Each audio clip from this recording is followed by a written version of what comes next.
Ladies and gentlemen, welcome back to another episode of Inside the Mayor podcast. I'm your host, Kyle David. If you didn't know, now you know. Hey, back with a here's a is this gonna be a spicy episode? I don't know. But I do want to talk about politics and the election. It is election year, and my goodness, it's our favorite time, right? In America, we love elections. Okay, I'm being a little bit sarcastic. It's crazy to me. First of all, it's crazy to me that we're about to be in an election again. It feels like we just barely got out of it, but I guess whatever. It is what it is. But what I want to talk about is something I've been thinking about for like the past week or two. Started with a conversation I had with some coworkers. I'm eating lunch with these folks, my friends, and we're talking about it. And it was just a really good conversation. I think it's a needed conversation in our culture, in our society, when it comes to politics and elections and things of that nature. Because here's the reality, and I believe this deeply. Here's the reality.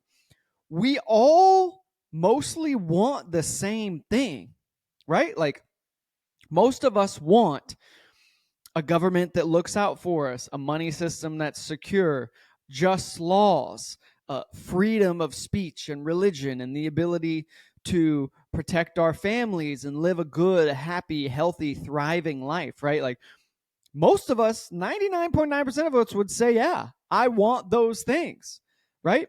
I want a country to live in where I can be free, a government that protects me and looks out for me. Again, systems of medical care and money and justice that are for the people, and politicians that represent us and do what's best for us. Like, we all want that. We all want the same thing. But the problem is we just have, and this isn't even the problem, this is the reality. Most folks just have different ways of getting there. We all want the same thing. We just have different ways of getting there, right? And that's what becomes this tense issue. These tense issues here in America when it comes to politics or elections or whatever, is we aren't able to hear each other, and we look through such polarizing filters that it makes us unable to have conversations and move towards these resolutions again that we all want, because we have different ways of getting there.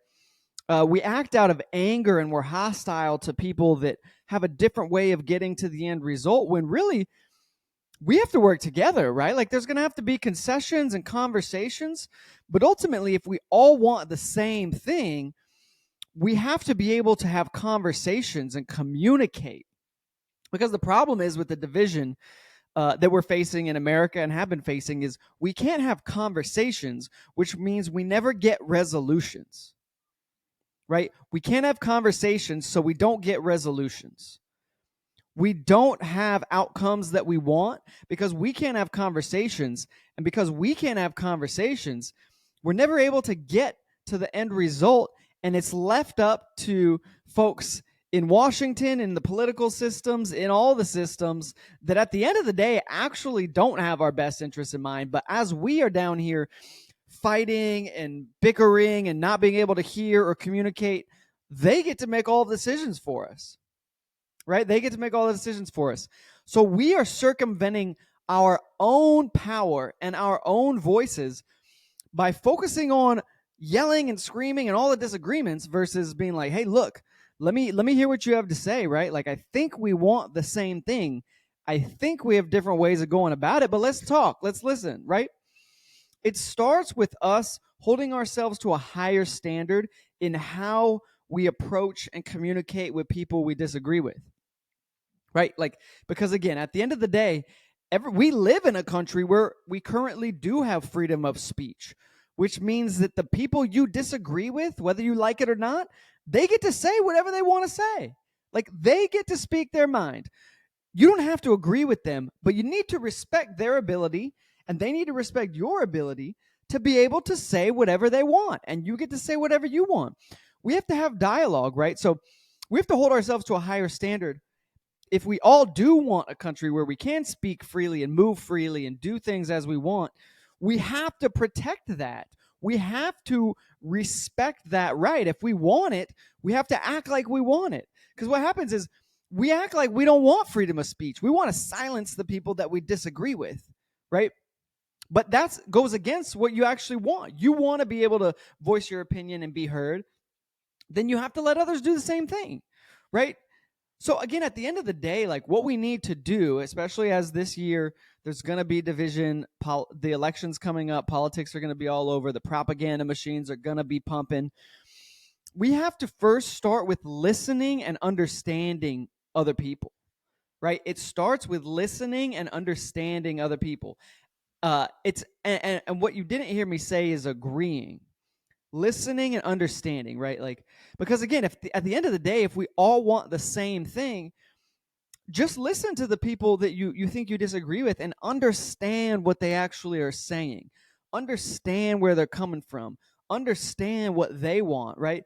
If you can both agree that you mainly want the same thing, then it's easier to listen and understand where they're coming from and what their perspective is, right? Because most of us have had our perspective shaped by our parents, the way we grew up, the morals and the values that we saw when we were growing up. Uh, but again, most people are not bad. They don't want death and destruction and terrible evils happening on everyone. We have to be more mature in the way that we listen and communicate and handle conflict so that we can help people feel understood. We can have true dialogue, and through good dialogue, we can come up with resolutions and we can meet in the middle and we can find ways to unify and actually have power and say and voices. Because again, if we're just going to yell and scream and argue, we circumvent our own ability to make any change and we just leave it up to the people that are in power. And most of those people, I think we would agree, don't have our best interests in mind, right? Politics has become just a game of corruption for most people involved, right? Whether they got into politics because they wanted to make a change, if you get around the lobbyists and the big money, you have to kind of sacrifice a lot of your values and morals when you're in that mix for too long, right? Which is why, like it or not, people really like Donald Trump, because he kind of came from outside the system, if you will. And so because he was self-funded for the majority of it, he didn't have to bow to these two parties or these lobbyists or whatever. Again, that's not an endorsement of Donald Trump, but that's just like, we need more people that are outside of this very, very corrupt system. But that's for another podcast. What I'm trying to get here is we have to be better at listening and understanding and communicating with people that we disagree with. Because that's the only way to make meaningful change, right? The only way to make meaningful change is to listen, understand, work together to a resolution that people can agree on, right? And again, like, you're not going to agree on every detail of things. We need to be able to agree on the end result and then be able to dialogue and come to and make concessions. That's the other thing. You have to be able to make concessions when you're trying to come to a solution with people you disagree with. You're not going to get everything you want. They're not going to get everything they want. There has to be concessions. There has to be humility in saying, hey, okay, we want the same thing. I'm willing to move a little bit here if you're willing to move a little bit here. It's really just conflict resolution, right? Which is one of the greatest skills you can have as a human, is the ability to effectively communicate, diffuse, and resolve conflicts in a mature way, whether you're a son, a daughter, a mother, a father, in a relationship, a husband, a wife, boyfriend, girlfriend. You're going to have conflict in life. So your success in those things is going to be directly tied to your ability to resolve and move through conflict maturely. Because again, we all mostly want the same thing. But here's the other problem, right? The internet is loud. The media is loud. And these systems, we all know that social media platforms and networks have algorithms, and they are designed to polarize us. And the algorithm is going to just feed you what you like to see. So you're a Republican, it's going to feed you more of that. You're a Democrat, you're going to feed you more of that. You're for gun control, it's going to feed you more of that. You're against gun control, it's going to feed you more of that. So we're all living in these social media internet echo chambers, which is dividing us. But the companies that run these platforms are incentivized to build their algorithms like that to keep us on the platform, right? Their business model is incentivized by people spending more time on the platforms. So we have to realize we are being divided by big tech because that's their business model, right? Their business model is division, whatever keeps people on the platforms, right? So we have to realize there are things working against us when it comes to unity, when it comes to being able to look each other in the eyes, listen, understand, and move towards resolutions. Because at the end of the day, right, if we all want the same thing, it really comes down to being an empathetic and a compassionate person. I'm not saying you need to budge on your morals or your values or your convictions. You shouldn't budge on your morals, your values, or your convictions. But what you should do is have empathy and compassion for others that see things differently than you, and be willing to listen and help them feel heard and understood, and show them that even though you disagree, you care about them more than you care about the issue that you disagree on. That's the thing, is we have to care more about people and other humans than we do about our opinions, right? And this is coming from someone, if you know me, I have very strong opinions. I have very, very strong morals, beliefs, convictions, and opinions. And I don't always address them perfectly. Sometimes I probably do come across as brash or divisive or whatever. So I'm admitting that. I think we all do in moments. But it's realizing that and then working to be more empathetic, more compassionate. Listen before you speak, right? Listen to other people and find out where they're coming from and what their perspective is before you're trying to convince them that you're right and your perspective is better, right? I really believe that in human communication, the trick 90% of the time is listen first so you can then get permission to speak, right? People are much more willing to listen to you if you'll first listen to them. And that's where I think and I hope that what we're able to do this year in an election year is I would encourage and challenge all of us to really do our best, especially when it comes to hot topic issues, to listen to other people first, to really listen to understand too. Listen to try to hear what is their perspective, where are they coming from, how did they get there? Do they actually want the same end result as we do at a high level? And they maybe just have a different way of getting there. We need to be better listeners if we want to have a country that provides us with the things I started with, freedom to speak and move freely and do what we want and have happiness and success and be safe and protected, and have a money system that works for us and a healthcare system that works for us. If we want those things, we need to fight for it. And what that takes is usually the opposite of what we think when we think through fighting for what we want. When I say we need to fight for it, my encouragement and I think the strategy, the way that we actually fight for the country we want, is to listen better. Listen first. Listen to understand. Seek to understand before you seek to be understood. Seek to understand other people before you seek to be understood yourself, right? Be the change that you want to see. If you want to be heard, first help others be heard. If you want to be right, first let others be right. If you want an end result, let others tell you what they want as an end result, right? Be a person that does unite by the way that you approach conflict, the way that you approach disagreements.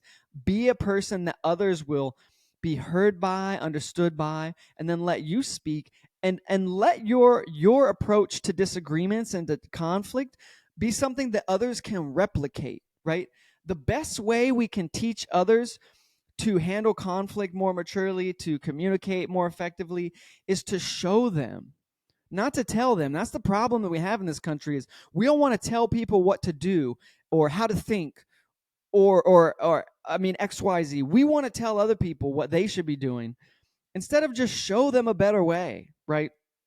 Show them how to listen well. Show them how to be kind. Show them how to be an empathetic listener.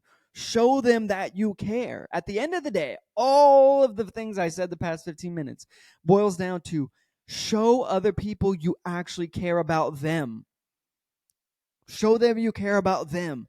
That you don't just care about yourself, you don't just care about your opinions, you don't just care about being right, but you care about them because they're valuable, they're a human, they were made in the image of God, and they have innate value. Show them that. If we can all get outside of our own opinions and our own feelings and work on just showing people you matter and I care about you, regardless of the things that we disagree on, the world will look different. America will look different. We don't need more, better, different politicians or voices to represent us. We can represent ourselves well already. We need to be the change. We in America, we so look to politicians to fix our problems when we need to do the work to listen to each other and up with solutions. And then from there, we can put people in place that will represent that. But we're going about it backwards, thinking that we need to vote for different people and we need better candidates. No, we don't. We need to listen more, argue less, help people feel cared for, understood, and start to come up with solutions ourselves, represent ourselves, and then we can select people that will carry that out on the back end. So, anyways, I know I said a lot there. I am just processing here as we come into another election political season. But really, I really feel passionately about this. And again, I have very strong opinions. You probably do too, and that's a good thing.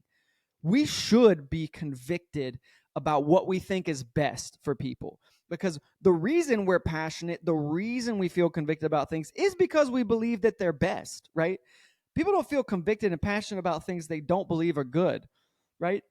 But we all have different ways of getting there. And so if we can be better listeners, show people we all want the same thing, I care about you, you matter, your opinion matters, even when I don't agree with it or I think it's wrong. I care about you more than I care about this opinion. And let's talk about it. Let's work through it and come up with a solution where we can all get the end result that we want. And maybe I'm crazy for thinking that can happen, but I really do think it can happen because I believe that people are good. I believe that everybody was made in the image of God, and God has given us all the amazing ability to love and care for other people. And so if we can tap into that and really act out of that, we can absolutely change the world. Absolutely. So as much as we live in a divided, tense political nation right now, we don't have to have another election season that sucks. We don't. We really don't. We bring that upon ourselves by being immature and not being willing to listen to the other side, understand, and communicate effectively, knowing that that person wants good just as we do. So I hope all that made sense. I hope you're encouraged. I hope you're a little bit challenged, as I am. And I hope we can put in the work to be better humans and to care about the people around us more effectively. Thanks for listening. I'll be back next week with another episode of Inside the Mirror. Adios.